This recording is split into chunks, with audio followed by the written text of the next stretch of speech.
Tingginya jumlah penduduk dan aktivitas industri menyebabkan peningkatan kebutuhan energi listrik yang semakin meningkat. Dengan sumber energi utama masih berasal dari energi fosil, yaitu batubara, minyak, dan gas bumi. Saat ini, energi fosil berupa batubara masih menjadi penyumbang utama pembangkit listrik di Indonesia, mencapai 60.485 MW atau setara dengan 85,31% dari total kapasitas terpasang nasional. Namun sayangnya, cadangan batubara hanya mampu memenuhi kebutuhan hingga 61 tahun ke depan, dengan asumsi produksi stabil pada 616 juta ton per tahun, sedangkan gas alam hanya mampu memenuhi selama 18 tahun ke depan. Demi memenuhi kebutuhan energi listrik yang semakin meningkat, BOL hadir untuk mentransformasikan energi fosil menjadi energi baru terbarukan berbasis limbah organik dengan sistem bioelektrokimia dengan mengusung konsep Microbial Fuel Cell atau MFC. MFC merupakan konsep bioenergi yang menggunakan peran metabolisme mikrob sebagai biokatalisator untuk menghasilkan energi listrik dari substrat organik. Sebagai negara agraris, limbah organik yang potensial sebagai substrat untuk sistem MFC adalah palm oil mill effluents atau POME yang dihasilkan dari industri kelapa sawit.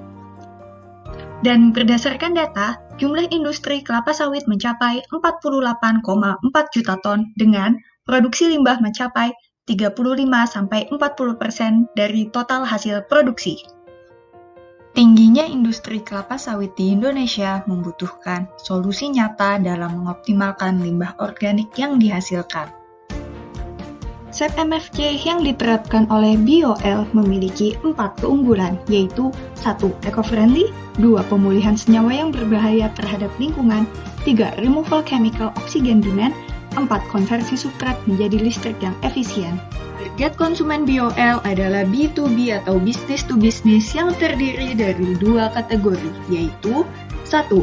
On-grid dengan skema bisnis yang disebut dengan Direct to Electricity, di mana BOL akan bekerja sama dengan perusahaan listrik negara atau PLN. 2.